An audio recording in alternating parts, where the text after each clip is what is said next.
Hi అండి. ఈరోజు recipe వచ్చేసి ఇన్స్టంట్ సాంబార్ పౌడర్ అండి.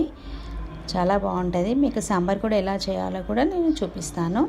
ఒక కప్పు కందిపప్పు తీసుకొని దోరగా వేయించాలి. ఇలా వేయించుకుని మంచి స్మెల్ వచ్చేంతవరకు వేయించుకొని వేరే ప్లేట్లోకి తీసుకోవాలి. మెంతులు, మిరియాలు, శనగపప్పు, మినపప్పు, జీలకర్ర కూడా ఇలానే వేయించుకొని అదే ప్లేట్లోకి తీసుకోవాలి. పావు కప్పు ధనియాలను కూడా తీసుకోవాలి.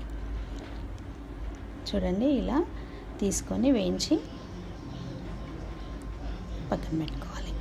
10-15 ఎండుమిర్చిలను కూడా తీసుకొని ఇలానే దోరగా వేయించేసుకొని అదే ప్లేట్లోకి తీసేసుకొని 2 రెమ్మల కరివేపాకును క్రిస్పీ అయ్యేంత వరకు వేయించుకొని నిమ్మకాయ సైజ్ అంతా చింతపండుని కూడా జస్ట్ వేడి వేసేసి ఆ ప్లేట్లోకి తీసుకోవాలి. అది మొత్తం చల్లారాక మనం మిక్సీ జార్లోకి తీసుకొని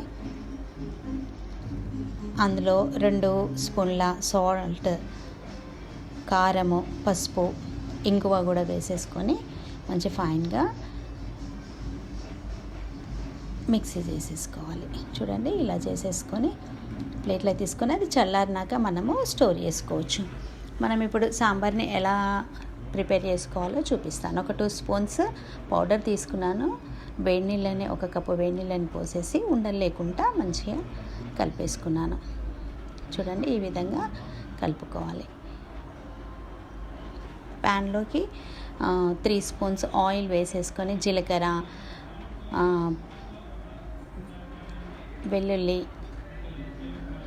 ఎండుమిర్చి, కొంచెం కరివేపాకు వేసేసుకొని మనము ఏమైతే కూరగాయలు ఏమేమి ఉన్నాయో అవన్నీ సాంబార్లోకి వేసుకునేటివి అన్నీ వేసుకోవచ్చు. నా దగ్గర క్యారెట్, టమాటో మాత్రమే ఉంది కాబట్టి నేను వేసుకున్నాను ఇడ్లీ కోసం అనని. ఇలా 2 గ్లాసెస్ వాటర్ వేసేసుకొని వాటర్ బాయిల్ అయినాక మనము ఏదైతే పేస్ట్ చేసి పెట్టుకున్నామో అది ఇందులో వేసేసుకోవాలి. చూడండి, చిక్కగా అనిపిస్తే ఇంకా కొన్ని వాటర్ వేసేసుకోవచ్చు. సాల్ట్ కూడా చూసేసుకొని ఇంకొంచెం సాల్ట్ వేసుకోవాలి.